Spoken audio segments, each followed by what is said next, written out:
Servus Leute, ich bin absolut im Torwartmodus momentan. Ich war letzte Woche beim DB Torwarttrainerlehrgang. Top motiviert momentan, deshalb heute bei Marcel's Hockey School gibt es ein bisschen Torwarttraining für euch. Genauso wie die Feldspieler, die off-Eis ihr Stickhandling und Schießen üben sollten. Zusätzlich zum ganzen Athletiktraining sollten die Torhüter auch off-Eis ihr Fangen üben. Vor allem im Sommer, wenn man vielleicht nicht so viel Schüsse bekommt, aber auch als guter Warm-up vor den Trainings und Spiele im Winter. Und heute werde ich euch einige Übungen zeigen, vom einfach bis zum etwas schwieriger. Übungen, die ihr machen könnt daheim, um euer Fangen zu verbessern. Aber bevor ich das mache, werde ich meine ganzen Gemüsepflanzen wegräumen, sonst bin ich ein toter Mann.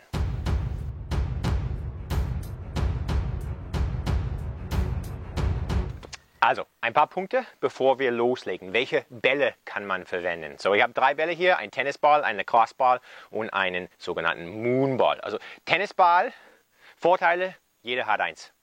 Nachteile, es ist ziemlich leicht, es prallt nicht ganz so gut ab von der Mauer wie ein Lacrosseball oder einen Moonball. Und für Anfänger ist es nicht so optimal, es verzeiht nicht allzu viel, also wenn man es nicht genau in die Tasche fängt, dann prallt es leicht aus der Tasche heraus. Ich nutze sie am wenigsten, muss ich ehrlich sagen. Dann haben wir einen Lacrosseball. Vorteil an Lacrosseball, es ist schwer, es hat ein gutes Gefühl, wenn es in den Fanghand einschlägt. Es springt auch sehr, sehr gut von der Mauer weg. Nachteil, irgendwann wird es schon richtig leicht zu fangen. Jetzt habe ich sowas entdeckt, das nennt sich einen Moonball. Der ist nicht komplett rund, der hat leichte Kanten. Nicht zu krasse Kanten, dass es einfach überall springt, das wäre nervig. Aber es springt nicht immer genau zurück, wie man sich das vorstellen würde. Und das finde ich richtig, richtig gut. Es springt auch sehr schnell von der Wand weg und ist auch ziemlich leicht. Das heißt, man muss sie auch genau in der Tasche fangen, im Fangkorb fangen oder es springt dann wieder raus. Also ich benutze, wenn ich es einfacher haben will, einen Lacrosseball. Wenn ich schwer haben möchte, dann einen Moonball. Letzten Punkt, bevor wir loslegen mit den Übungen. Soll man den Fanghand anziehen oder nicht? Ich bin der Meinung, dass man grundsätzlich einen Fanghand anziehen sollte für diese Übung. Man könnte meinen, ja, das ist aber zu leicht, dann können wir die Übung einfach schwierig machen. Der Grund, warum ich es nicht so gerne nur mit der Hand fange, man muss sich überlegen, wo fange ich dann den Ball? Ich fange den Ball dann hier. Ich gewöhne mich dran, den Ball mit der Palme meiner Hand zu fangen. Aber wo fange ich den Ball oder Puck in der Fanghand? Die fange ich hier oben. Die fange ich nicht hier, wo meine Palme ist. Also wenn ich immer nur mit der Palme fange, dann werde ich mich daran gewöhnen, auch den Ball oder Puck hier zu fangen. Und das möchten wir definitiv nicht. So, für die meisten Fälle finde ich es besser, mit der Fanghand angezogen zu fangen. Jetzt legen wir los mit den Übungen. Also, wir fangen mit der einfachsten Übung an. Einfach den Ball gegen die Wand werfen. Sie versuchen zu fangen. Sehr wichtig dabei, bei all diesen Übungen, Fanghand vor dem Körper, nicht hier hinten. Das bedeutet nicht, dass ich den Fanghand hier habe und alles steif ist. Ich bin locker, Ellbogen ist leicht reingezogen.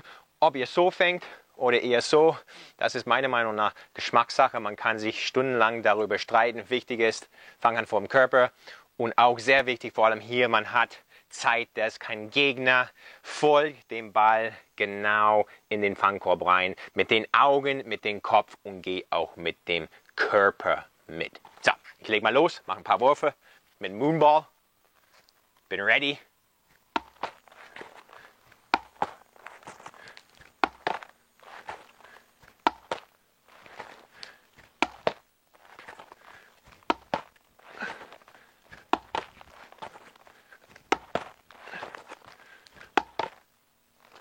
Schau den Ball genau in meinen Fangkorb an. Ein Problem, was viele Kinder, auch meine Spieler teilweise machen, wenn der Ball an dir vorbeigeht und du es nicht genau fängst, ist es gar nicht so schlimm. Aber ich sehe viele, ich sage, werf den Ball gegen die Wand 50 Mal und fangen sie und die machen dann das.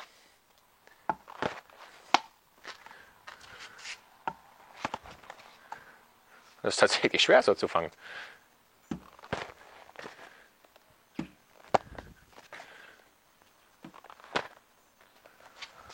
Das ist nicht spielähnlich. Kein Puck kommt so langsam auf euch zu. Man fängt nicht so oder so. Also man muss schon dem Ball ein bisschen Pfiff geben, dass die Übung schon Sinn macht. Jetzt kann man die Übung auch im Knien machen. Finde ich sehr sinnvoll. Die meisten Pucks werden wir tatsächlich auf den Knien fangen. Das bedeutet nicht, dass ihr jetzt in einen krassen Butterfly reingehen müsst. Aber geht's auf die Knie, ist ein leicht anderer Winkel. Körper ist ein bisschen anders positioniert. Und dann fangen wir einige von den Moonbällen auf den Knien.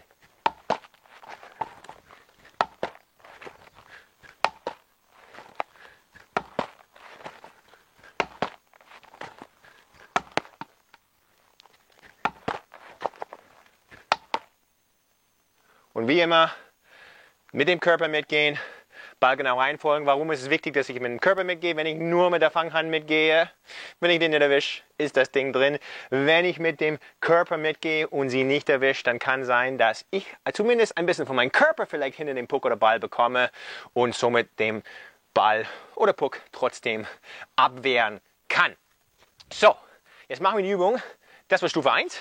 Jetzt machen wir die Übung etwas schwieriger. Ich werde dafür wahrscheinlich den Crossball erstmals nehmen. Und wir werden dann Abpralle simulieren. Ich werde die Oberhand werfen gegen die Mauer, die dann auf dem Boden abprallen lassen und versuchen so zu fangen.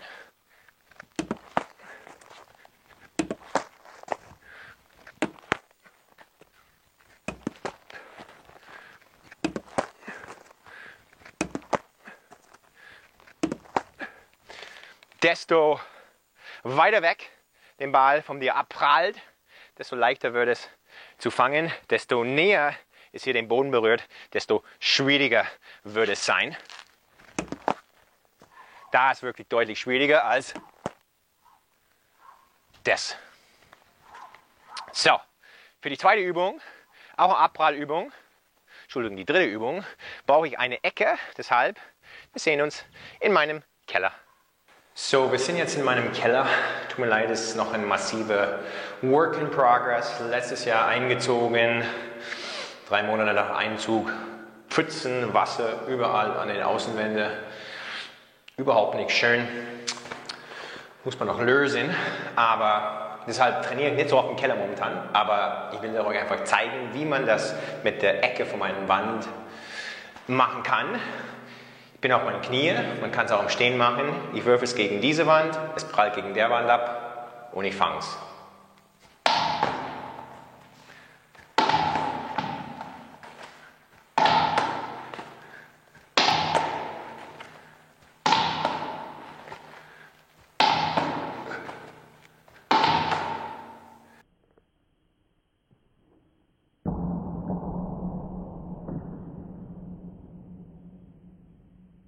Wie immer den Ball genau in den Fangkorb reinfolgen. Ihr werdet selber merken, wo ihr den Ball ungefähr werfen müsst, damit es ungefähr in Richtung der Fanghand abprallt. Aber diese doppelte Abpralle ist viel schwieriger abzufangen wie den einzelnen Abpralle. Ist auch echt cool, macht viel Spaß.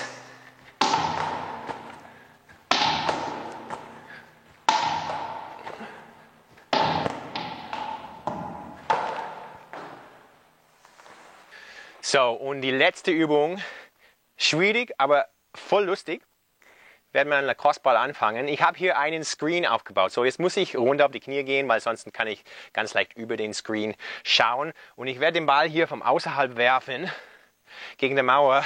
Dann werde ich sie zwangsläufig aus meinem Blickfeld kurz verlieren, muss auf der andere Seite gehen und sie schnell wieder finden. Das ist sehr anspruchsvoll, aber auch super cool. Probieren wir es aus.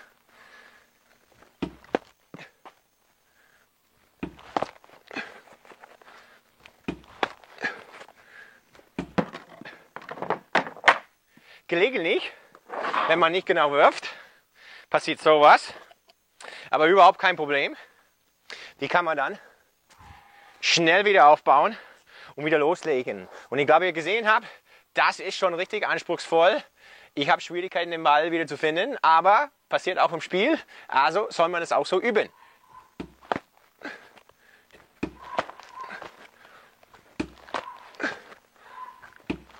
Und jetzt mache ich es jetzt kurz mit dem Moonball und ihr könnt es von hinten schauen. Ich sehe wirklich Bahnhof für eine kurze Zeit und muss dann ganz schnell reagieren.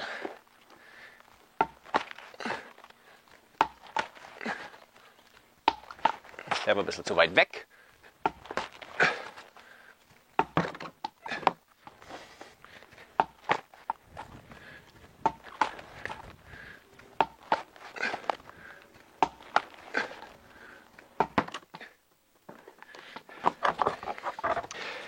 Wie ihr seht, ich muss an meinem Werfen ein bisschen arbeiten. Das ist der Schlüssel bei der Übung, aber es ist unheimlich schwierig. Man muss unheimlich schnell reagieren.